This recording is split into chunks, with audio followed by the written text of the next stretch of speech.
amigos de Globovisión, feliz miércoles para todos. Bienvenidos a su programa AM. Un arrendamiento comercial es un contrato en el que un propietario cede el uso de un inmueble para fines comerciales a un arrendatario a cambio de un pago llamado renta. Hoy vamos a hablar sobre este tema. Está en el estudio la especialista, es la abogada y profesora universitaria Teresa Borges. Abogada, bienvenida. Gracias por la invitación. ¿Cuál es la importancia de firmar un contrato de alquiler, contar con la asesoría de un abogado? Porque muchas veces cuando conocemos o se conocen las personas, todo queda en una conversación, en un acuerdo, pero nada en un papel. Porque todo alquiler de local comercial debe tener un contrato. Fíjate que eso es bien importante, Beatriz. Nosotros somos muy de palabra. Total. O sea, además con una cerveza se no, aquí está la llave. Y ni siquiera, no, él es amigo mío, él es mi compadre, y lo has visto 3 veces en tu vida. Y somos como muy confiados. Yo digo que una de las características del venezolano es que confiadísimo. Mal que bien, incluso cuando tú firmas un contrato, primero tienes que ver que ese contrato contenga lo que las partes quieren. Eso nos lleva a que tienen que leer y revisar, lo cual tampoco hacemos. Escoger un buen abogado a ambas partes, pero que sepan del área que se trate. En este caso estamos hablando de arrendamiento, pero ponte tú que sea un contrato de compraventa o sea un contrato de asociación. Tienes que buscar abogados expertos en esa área.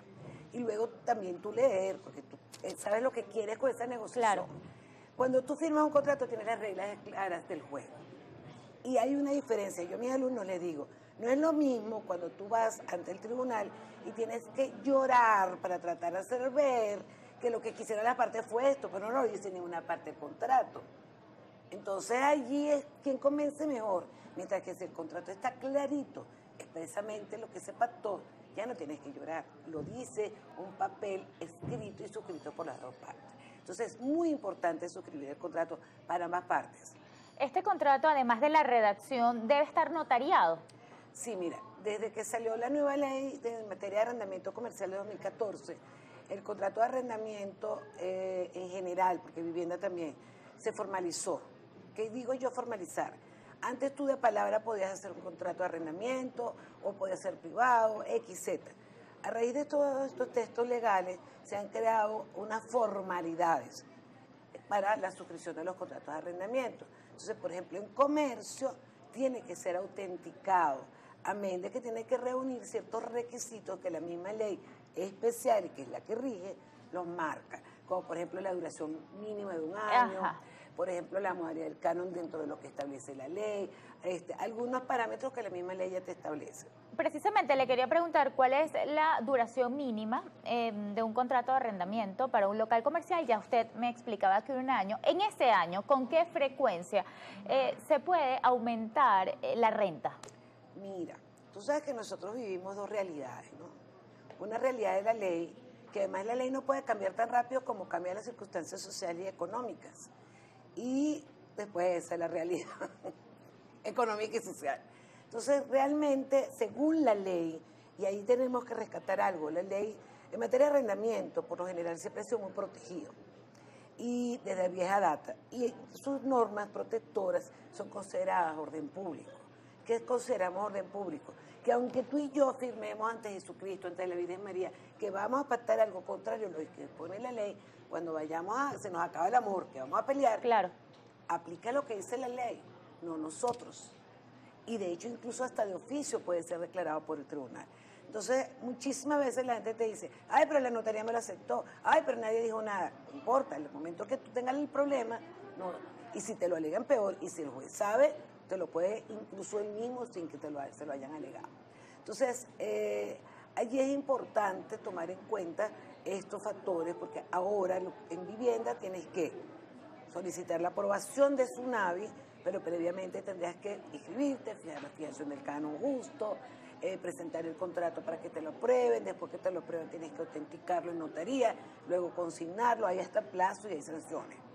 En comercio un poquito más ligero, tiene que ser autenticado, hay una sanción pecuniaria, una multa, y incluso hay una norma que dispuso un plazo para adecuarlo, cuando se publicó la ley, para adecuarlo a la nueva legislación.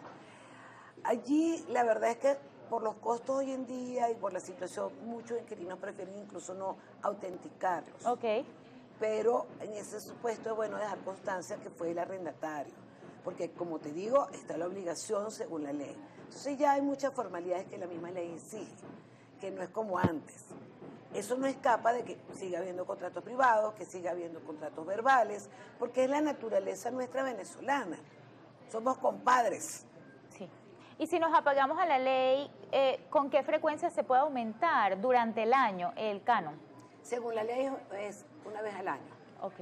Y la duración hay una excepción. ¿Sabes? Estas ferias que se hacen, que Semana Santa, carnavales, algunas cosas y Navidad, en ese caso la duración puede ser menos porque se entiende que es para una feria concreta.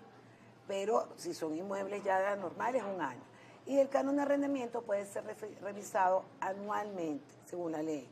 O cuando tú has hecho como arrendador o propietario ciertas mejoras en el inmueble que ameritarían una mayor compensación económica como derivado del canon, que son los frutos.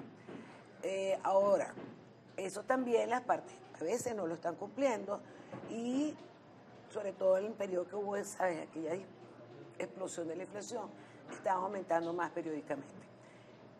Yo siempre señalo que en comercio tenemos la ventaja que los comerciantes están como muy en contacto con la realidad. Ok. Entonces ellos tienden a negociar y ponerse de acuerdo. Entonces, mira, vale, aquí la situación ahorita es esta. ¿Cómo pretendes tú que yo...? Entonces, o sea, hay menos conflictividad, menos problemas. Siempre las hay, pero un mejor porcentaje. Okay. ¿Quién asume, abogada, los gastos de funcionamiento, los servicios, luz, agua, en el caso de que este local comercial, por ejemplo, esté en un centro comercial? Mira, eso primero tiene que ser objeto de negociación entre las partes. Okay. Porque yo puedo pactar contigo que yo lo voy a pagar como propietario. Normalmente no es lo que sucede. Generalmente se le traslada al inquilino esos gastos. Sobre todo los de luz, agua, etcétera, porque es el que lo usa, es el que está haciendo uso de ellos y los disfruta. Ahora, en cuanto al condominio, eso es una novedad de la ley de comercio. ¿Por qué? Porque se estableció claramente hasta esa fecha, la gente lo pactaba, y los tribunales lo habían aceptado, si había el pacto entre ellas. Pero ya en la ley quedó claro, lo pueden pactar. Lo que sí hay que tomar en cuenta dos cosas, son los gastos ordinarios. ¿Por qué? Porque yo como inquilino sí disfruto de la parte de los beneficios de ese gasto. Pero cuando son gastos extraordinarios, quien va a quedar beneficiado es el arrendador. Entiéndase, por ejemplo, vamos a arreglar estructuralmente los ascensores, a cambiar unos equipos más modernos. Eso al final le queda al propietario como plusvalía de su inmueble. Entonces, allí eso sí quedaría para. Luego hay una figura que se creó, el Comité Paritario de Administración del Condominio para los centros comerciales, que eso ayuda también para ajustar entre las partes. Pero lo otro que sí es muy relevante es considerar que cuando tú vas a trasladar esos gastos al inquilino, no solamente que conste en el contrato, y si vas a modificar posteriormente tiene que ser producto de consenso, de acuerdo. No que yo venga a la verdad y te diga, esto no hay una imposición. No, el contrato sigue siendo consensual, es decir, negociado. Pero adicionalmente que yo tenga cómo justificarte esos gastos. No es que yo invente el gasto y ahora tú tienes que... No, tengo que tener, por otro lado, mi respaldo, factura, de dónde se origina, para poder pretender que sea parte del condominio o poder trasladártelo a ti como inquilino. Muchísimas gracias. Vamos a hacer nuestra primera pausa. Estoy conversando sobre arrendamiento. Me acompaña la abogada y profesora universitaria Teresa Borges. Usted puede hacer sus preguntas a través de nuestras redes sociales, AM por GB en Instagram.